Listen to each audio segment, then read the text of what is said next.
Electric field intensity आपको find करना है। Electric field intensity in between two parallel non conducting positive and negative charge plate. बेटा देखिए, एक ये पॉजिटिव चार्ज प्लेट है, ये आपकी पॉजिटिव चार्ज प्लेट है, और दूसरी आपकी नेगेटिव चार्ज प्लेट है। ये फर्स्ट प्लेट है, पॉजिटिव चार्ज है इस पर, सेकेंड क्या है, नेगेटिव चार्ज है। इसको प्लेट नंबर 1 लिख देंगे, इसको प्लेट नंबर 2 लिख देंगे। Electric field intensity in between two parallel, between यहां पर मिडिल में क्या फाइंड करना है, electric field intensity in between, यहां पर हमको इलेक्ट्रिक फील्ड इंटेंसिटी फाइंड करनी है इन बिटवीन टू पैरेलल। ये दोनों पैरेलल प्लेटें हैं, कैसी हैं, नॉन कंडक्टिंग है, नॉन कंडक्टिंग प्लेट्स हैं।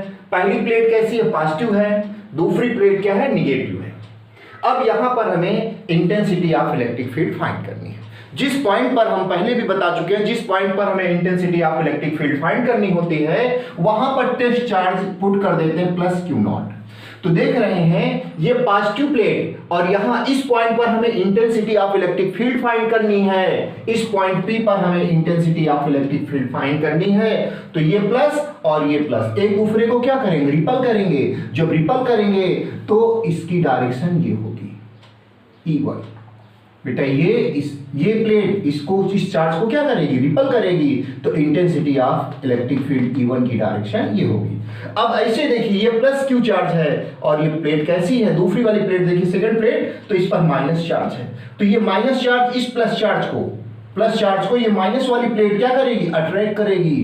तो ये प्लेट इस चार्ज को अपनी तरफ खींचेगी, तो इसकी भी डायरेक्शन ये होगी। इसका मतलब ये प्लस इस प्लस क्यू नॉट को रिपल करेगा, जिसके कारण intensity of electric field E1 की डायरेक्शन राइट साइड में होगी।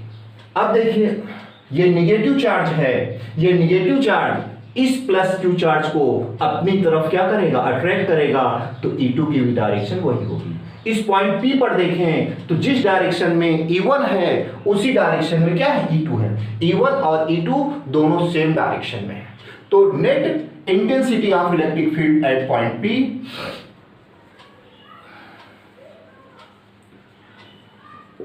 net intensity of electric field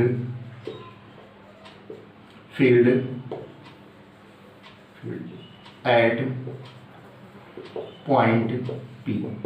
net intensity of electric field capital E की जब हम बात करेंगे तो जिस डायरेक्शन में E1 है उसी डायरेक्शन में E2 है, तो इक्वल टू आ जाएगा E1 प्लस E2। इन दोनों का वेक्टर सम होगा। Intensity of electric field is a vector quantity. यहाँ पर E1 भी वेक्टर क्वांटिटी है और E2 भी वेक्टर क्वांटिटी है, दोनों सेम डायरेक्शन में है, इसलिए दोनों का सम कर देंगे। अब देखिए E इक्वल टू, हमने इससे पहले वाले टर्म बताया था कि E फर्स्ट प्लेट के लिए इंटेंसिटी ऑफ इलेक्ट्रिक फील्ड है E1, और E2 क्या है, सेकेंड प्लेट के लिए इंटेंसिटी ऑफ इलेक्ट्रिक फील्ड है। तो E1 का जो फार्मूला है स्मॉल सिग्मा अपॉन 2 एप्सिलॉन 0, ऐसे सेकेंड प्लेट के लिए E2 का जो फार्मूला लगेगा small sigma upon 2 epsilon nought, small sigma upon 2 epsilon nought plus small sigma upon 2 epsilon nought. इन दोनों के डिनोमिनेटर आपस में इक्वल है, ऐड कर दीजिए।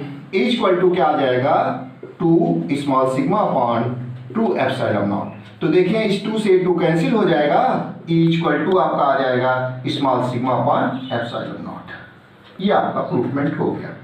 यहाँ पर वेक्टर का साइन लगा दीजिए।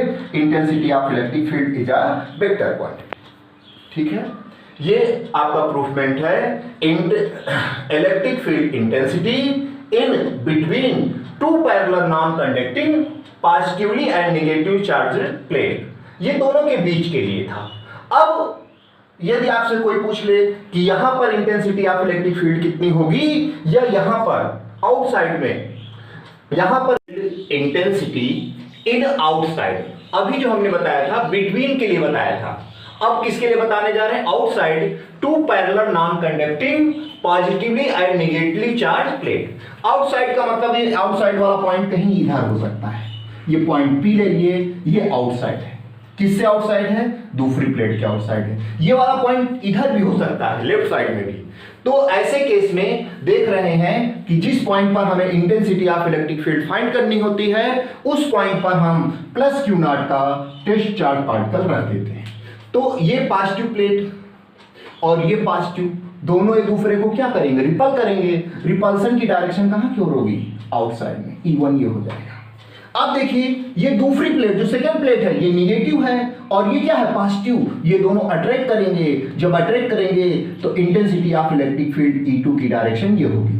यहां पर देख रहे हैं पॉइंट P पर E1 राइट साइड में है और E2 क्या है? लेफ्ट साइड में है। दोनों अपोजिट डायरेक्शन में है। तो इंटेंसिटी ऑफ इलेक्ट्रिक फील्ड जब हम आउटसाइड में निकालेंगे, net intensity of electric field at point P, net intensity of electric field at point P, net intensity of electric field at point P जब find करेंगे तो E इक्वल टू आ जाएगा E1 minus E2। E1 में से E2 को subtract कर देंगे।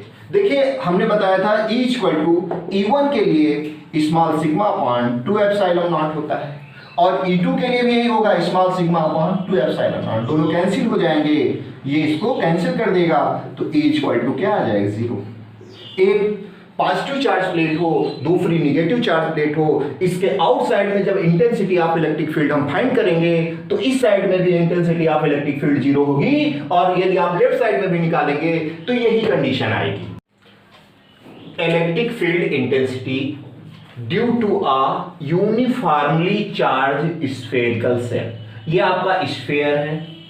सेल का मतलब वो खोखला बोला है। कैसा स्फेयर है? खोखला है।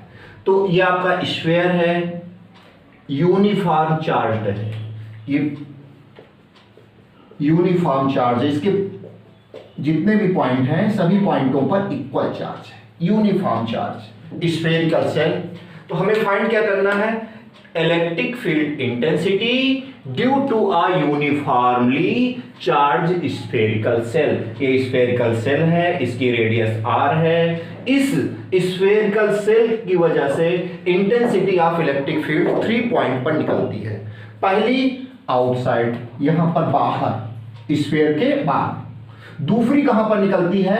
At the surface. और थर्ड में कहां निकलती है? इसके इंटरनल पॉइंट पर। पहले हम इंटेंसिटी ऑफ इलेक्ट्रिक फील्ड कहां निकालते हैं? आउटसाइड ऑफ द स्फीयर से। दूसरा सरफेस पर और तीसरा इसके अंदर। ये आपका स्फीयर है, इसकी रेडियस कैपिटल R है। ये यूनिफॉर्मली चार्ज है। इस यूनिफॉर्मली चार्ज स्फीयर के 3 पोजीशन पर हम intensity of electric field find करेंगे। पहला पोजीशन क्या है? At an external point. At an external point का मतलब इसके इस स्फीयर से बाहर intensity of electric field find करेंगे। दूसरा है at the surface of spherical shell. इस जो स्फीयर है इसके सरफेस पर। स्फीयर कैसे होता है? जैसे फुटबॉल होता है, उसके सरफेस पर intensity of electric field find करेंगे। तीसरा एट एन इंटरनल पॉइंट, मतलब इसके अंदर, इंटरनल साइड में अंदर की तरफ intensity of electric field find करेंगे। जब ये स्फेरिकल सेल मींस खोखला गोला, जैसे फुटबॉल होती है अंदर एयर होती है उसी प्रकार का है।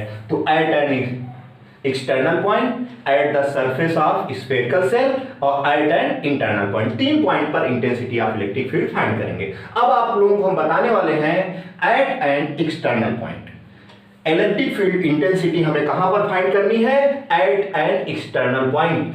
किसके एक्सटर्नल पॉइंट के? ये आपका स्फेरिकल सेल से एक्सटर्नल पॉइंट लेंगे। शेष दोनों को हम रिमूव किए दे रहे हैं। अब देखिए इन दोनों के लिए कैसे निकालेंगे। ये आपका स्फीयर है। स्फीयर के सेंटर O से स्मॉल r डिस्टेंस पर यहां पर कोई पॉइंट P ले लेंगे। इस पॉइंट P पर हमें intensity of electric field find करनी है। तो यहां पर एक इमेजिनरी गॉसियन सरफेस ट्रेस करेंगे। ये जो डॉट डॉट डॉट करके दिखा रहे हैं ये भी एक प्रकार का स्फीयर है। इस स्फीयर की रेडियस क्या है, स्मॉल r है, और ये स्फीयर जो बना है इस सरफेस का नाम हम लोग रखते हैं गॉसियन सरफेस। इस पॉइंट P पर intensity of electric field find करनी है। जिस पॉइंट P पर intensity of electric field find करनी है तो इंटेंसिटी ऑफ इलेक्ट्रिक फील्ड की डायरेक्शन ये हो जाएगी, और यहां पर जो एरिया वेक्टर होगा उसकी डायरेक्शन ये होगी। यहां पर देख रहे हैं इंटेंसिटी ऑफ इलेक्ट्रिक फील्ड और एरिया वेक्टर दोनों सेम डायरेक्शन में हैं। तो according to the definition of electric flux, according to the definition of electric flux, phi E equal to आपको बताया गया था E dot delta A. Phi E is the scalar quantity, E is the vector quantity and delta A is a vector quantity, area vector इसको बोलते हैं। अब E dot delta A आ गया तो फाई E इक्वल टू देखिए हम लोग क्या लिखेंगे, E डेल्टा A और क्या लिख देंगे cos theta. Theta means intensity of electric field और एरिया वेक्टर के बीच का एंगल है। तो इंटेंसिटी ऑफ इलेक्ट्रिक फील्ड और एरिया वेक्टर दोनों सेम डायरेक्शन में है, इसका मतलब इन दोनों के बीच का एंगल क्या है, 0 डिग्री। तो फाई ई इक्वल टू लिख देंगे ई डेल्टा ए कॉस थीटा की जगह पर 0 डिग्री कर देंगे। तो फाई ई इक्वल टू आपका आ गया ई डेल्टा ए, इतना आ गया। अब देखिए हमें ई की वैल्यू फाइंड करनी है, intensity of electric field find करना है। जब intensity of electric field find करना है और एप्लीकेशन किसका करना है, गॉस थ्योरम का यूज करना है। According to the Gauss theorem यहां पर हम बताना चाह रहे हैं कि फाई ई की जो वैल्यू होती है Q बाई एप्सिलॉन नॉट होती है। गॉस थ्योरम में हमने बताया है कि फाई ई इक्वल टू होता है Q बाई एप्सिलॉन नॉट। अब ये E की वैल्यू फाइंड करनी तो E को ऐसे ही रखेंगे और यहां पर डेल्टा ए ये पूरा स्फीयर है, ये पूरा क्या है, स्फीयर है। तो स्फीयर का जो एरिया होता है बताया गया था छोटी क्लासों में, स्फीयर का जो सरफेस एरिया होता है वो होता है 4 pi R square. Delta A की जगह पर 4 पाई आर स्क्वायर यहां ब्रैकेट में दिखा देंगे, delta A equal to 4 pi R square. अब आपको E की वैल्यू फाइंड करनी है तो ये जो इधर मल्टीप्लाई में है ये पूरा इधर डिवाइड में चला जाएगा। तो Q बाई क्या हो जाएगा, 4 pi R square into epsilon not equal to E। ये E की वैल्यू आ गई। अब देखिए इसको थोड़ा सा व्यवस्थित करके अच्छे से लिखना चाह रहे हैं हम, तो देखिए क्या लिखेंगे, E इक्वल टू, इसको आप लिख दें 1 बाई 4 पाई एप्सिलॉन नॉट, यहां 1 लगा सकते हैं, ये 4 पाई एप्सिलॉन नॉट लिखा ही है तो इसको लिख देंगे 1 बाई 4 पाई एप्सिलॉन नॉट। अब आगे क्या है, Q है और नीचे क्या है, आर स्क्वायर, तो Q बाई आर स्क्वायर। ये आपका एक फार्मूला बन गया। अब देखिए थोड़ा सा और यदि हम आगे बढ़ते हैं तो ये चार्ज, ये Q चार्ज कहां पर है, तो Q चार्ज देख रहे हैं यहां पर है, जो अंदर आपका स्फीयर है इस स्फीयर में चार्ज है, और ये R किसकी रेडियस है, जो आपने बाहर पॉइंट लिया जिसके सेंटर से ये डिस्टेंस है पॉइंट P तक का, ये R। आपको पता है कि surface charge density is denoted by small sigma. Small sigma equal to होता है Q by A। Surface charge density small sigma equal to होता है Q बाई A। तो ये Q चार्ज किस पर है, इस पर है, इसकी रेडियस क्या है, कैपिटल R है।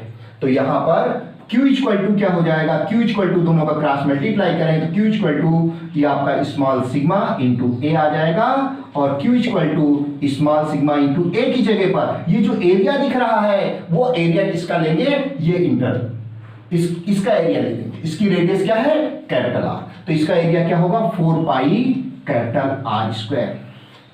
अब ये जो Q की वैल्यू आई है, Q की वैल्यू पुट कर देंगे इक्वेशन नंबर फर्स्ट में। इसका स्क्रीनशॉट लेना है तो ले लीजिए, हम इसको मिटाएंगे। Q इक्वल टू, Q की वैल्यू क्या आ गई, small sigma into 4 pi capital R square. Putting in equation first, putting in equation first, equation first में वैल्यू पुट कर देंगे। जब ये वैल्यू इक्वेशन फर्स्ट में पुट करेंगे तो E equal to 1 by 4 pi epsilon not Q by small R square लिखा है, तो E equal to 1/4 epsilon naught. इस क्यू की लोकेशन पर कितना रख देंगे, ये पूरे वैल्यू, ये पूरी वैल्यू क्या है, small sigma into 4 pi capital R square by small R square. देखो बेटा इस 4 पाई से 4 पाई कैंसिल हो जाएगा, तो E इक्वल टू क्या आ जाएगा, ये स्मॉल सिग्मा बचा, नीचे क्या बचा, एप्सिलॉन नॉट बचा, और ये capital R square by small R square. यहां पर capital R is the radius of spherical shell और small R is the distance between point O and point P। ये दोनों आपके कांस्टेंट वैल्यू है। इस प्रकार से electric field intensity due to a uniform charge spherical shell के लिए आ गया। ये कहां पर आया, इसके स्फीयर के बाहर एक्सटर्नल पॉइंट पर इंटेंसिटी ऑफ इलेक्ट्रिक फील्ड आ गई। अब देखिए दूसरा जो एट द सरफेस वाला था, इसी में बहुत आसानी से आप लोग कर सकते हैं। एट द सरफेस में जहां पर स्मॉल आर था वहां पर आप कैपिटल आर पुट कर देंगे तो भी आसानी से निकल आएगा। इस पूरे प्रूफमेंट को अच्छे से तैयार कर लीजिए। इस पूरे प्रूफमेंट में जहां जहां पर स्मॉल आर है वहां वहां पर कैपिटल आर पुट कर देंगे तो सेकेंड प्रूफमेंट आ जाएगा। सेकेंड प्रूफमेंट क्या था, eight the surface of spherical cell. देखिए सेकेंड वाला बताने जा रहे हैं, यहां तक दिख रहा है, at the surface of spherical cell. बेटा अभी आउटसाइड पे निकाले थे इंटेंसिटी ऑफ इलेक्ट्रिक फील्ड, अब इसके सरफेस पर intensity of electric field find करेंगे। तो इसके सरफेस पर ही पॉइंट P ले लेते हैं और यहां पर इंटेंसिटी ऑफ इलेक्ट्रिक फील्ड ये हो गया और एरिया वेक्टर ये हो गया। दोनों के बीच में किसी भी प्रकार का कोई एंगल नहीं है, इससे पहले भी बता चुके हैं। इसकी रेडियस क्या है, कैपिटल R है। अब इस स्फीयर के सरफेस पर हमें फाइंड करना है इंटेंसिटी ऑफ इलेक्ट्रिक फील्ड। तो according to the definition of electric flux बता चुके हैं कि फाई E इक्वल टू होता है vector E dot delta A, vector delta A। इन दोनों के बीच में डॉट प्रोडक्ट होगा तो phi E is a scalar quantity, तो ये हो जाता है E डेल्टा A, आगे क्या हो जाता है cos थीटा।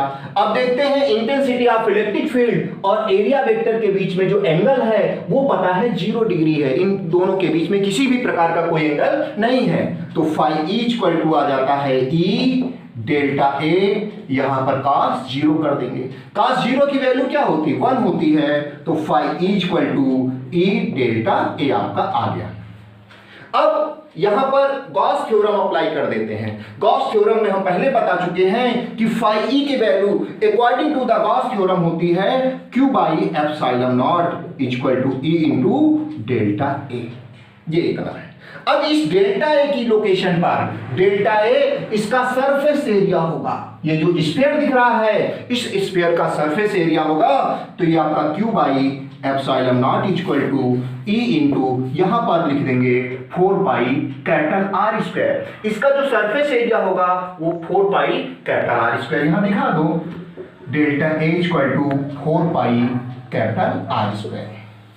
अब ये चीज यहां पर मल्टीप्लाई में है, इधर किसमें पहुंच जाएगी, डिवाइड में, तो Q by 4 pi capital R square into epsilon not equal to E को थोड़ा सा व्यवस्थित करके लिख दें तो E इक्वल टू आपका आ जाएगा, ये यहां से 1 यहां ले लें, 1/4 pi epsilon not, 1/4 pi epsilon nought और Q by R square, Q by capital R square. ये इक्वेशन फर्स्ट बन जाएगी।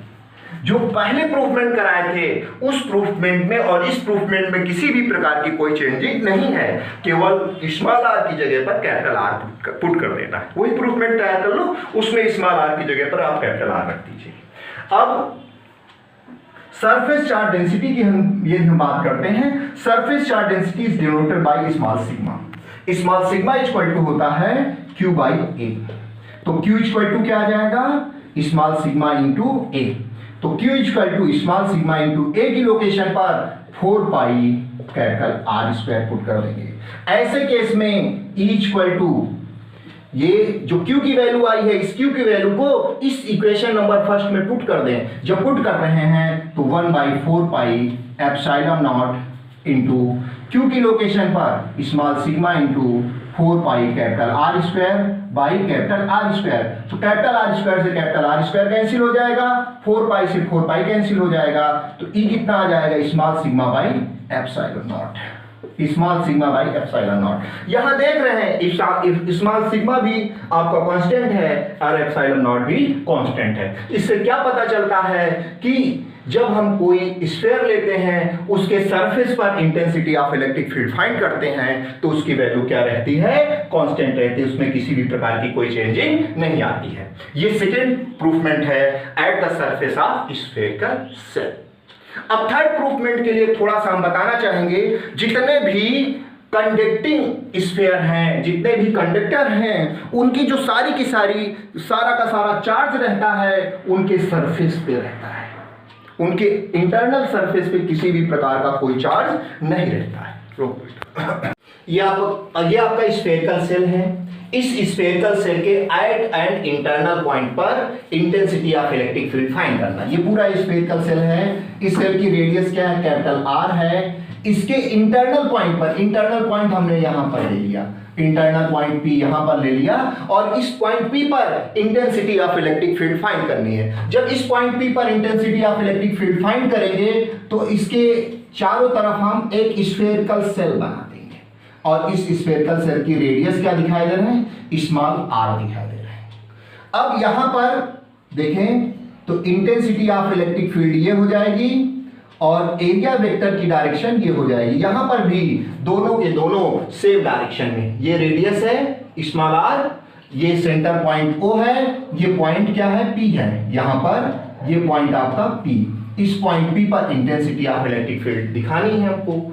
और अभी हम ये बता रहे थे आपको कि ये स्फीयर है। कैसा स्फीयर है, स्फीयरिकल सेल है, खोखला गोला है। जो चार्ज होगा वो सारा का सारा चार्ज इसके कहां पर होगा, सरफेस पर होगा। इसके इंटरनल पॉइंट पर किसी भी प्रकार का कोई चार्ज नहीं होता है। जब इंटरनल पॉइंट पर किसी भी प्रकार का कोई चार्ज नहीं होगा तो ये मान लीजिए कि इंटरनल पॉइंट पर किसी भी प्रकार की इंटेंसिटी ऑफ इलेक्ट्रिक फील्ड भी नहीं होगी। अब देखिए वही according to the definition of electric flux, phi E equal to आपको बताया जाएगा ई इंटू डेल्टा ए। अब फाई ई इक्वल टू वैसे ही रहेगा E delta A cos theta लिख देंगे। Phi E equal to E delta A cos theta की लोकेशन पर 0 पुट कर देंगे। यहां पर इंटेंसिटी ऑफ इलेक्ट्रिक फील्ड और एरिया वेक्टर के बीच का एंगल क्या है, 0 डिग्री है। अब phi E equal to E delta A आ गया। अब देख रहे हैं यहां पर हम गॉस थ्योरम अप्लाई करेंगे। गॉस थ्योरम में इस लोकेशन पर हम क्यू बाई क्या लिख देते हैं, epsilon naught. Phi E equal to क्या होता है, Q by epsilon not equal to E dot delta है। जब हम बात करते हैं चार्ज की तो ये जो आपका गॉसियन सरफेस है, गॉसियन सरफेस पर किसी भी प्रकार का कोई चार्ज नहीं रहेगा। जब चार्ज नहीं रहेगा तो इस चार्ज की जगह पर 0 रख देंगे। यहां पर 0 by epsilon not equal to E dot delta A. इधर ये मल्टीप्लाई में है, इधर डिवाइड में आ जाएगा, तो ई इक्वल टू आ जाएगा 0 upon epsilon nought into delta A. तो ई इक्वल टू क्या आ जाएगा, 0। Intensity of electric field E की वैल्यू क्या आ जाएगी, 0 आ जाएगी। तो जब हम एट एंड इंटरनल पॉइंट की बात करेंगे तो किसी भी इंटरनल पॉइंट पर इंटेंसिटी ऑफ इलेक्ट्रिक फील्ड क्या होती है, 0 होती है।